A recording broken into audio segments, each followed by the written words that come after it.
a starting point is very, very logical. So the government pick up the electricity power, each emit 26,000 pounds, and then will be improved. And then in the first phase, we cover 2162 power companies. So this is what the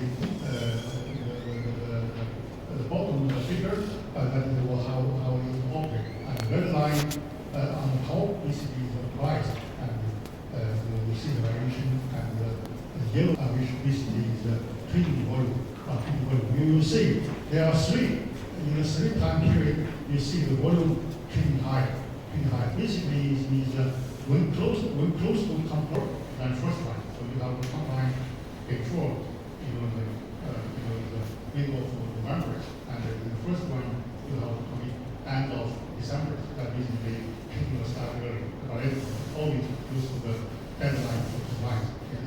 And you look at the price, basically almost 2 years from the July 2021 to about end of June and middle of July 2023, almost 2 years, price remain 40 to 60 yuan. So I will explain why this price in the future cannot be too high, because we certainly want price a little bit higher than this one, but only can be very, very limited. And afterwards, then you do price high, and also explain why it was busy. So let's have some kind of look at and how you interpret all this kind of result. You have this system, and this system basically purpose is help the company to comply with the government regulation regarding how much emission you are allowed to emit and lower cost. So it compliantly is always very crucial. When you come to compliance, there are two measures. One is based on the volume of alarms. Another measure is based on how many percentage of company join the system, and based on the entities. Right? If you're a bigger company, you comply, maybe very high comply rate, but that could be high effect, and many small companies don't comply. That is based on entity, number of entity could be have very low comply rate. For the ministry, environment, economic, that is the Chinese government responsible for these issues, and they release comply rate based on the number of alarms. You can see the compliance rate is very, very high, 90.5, almost close to 100. Basically means more or less it needs to go. But what we, as I said, as researchers, and also how we are more concerned how this system works. So should every company comply? That's probably more important.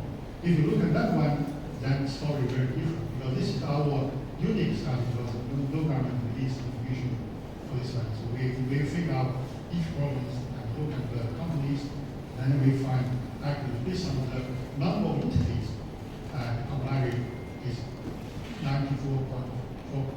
So that is 5 less than government released based on the alarms. So then there is a significant difference.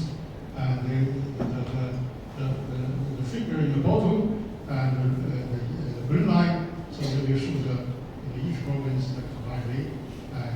You see only 6 provinces which are fully comply 100%. But if you go on to the right hand, lowest only 83%. So that's the Hossain province. So it's very based on entity, number of entity compliant to be very, very low. So then you have a question, why was the case? Why make a so big difference? And of course, there could be many reasons. I certainly mentioned here a couple of 2 reasons. One is that allocation laws very generous to the big companies, big power plants.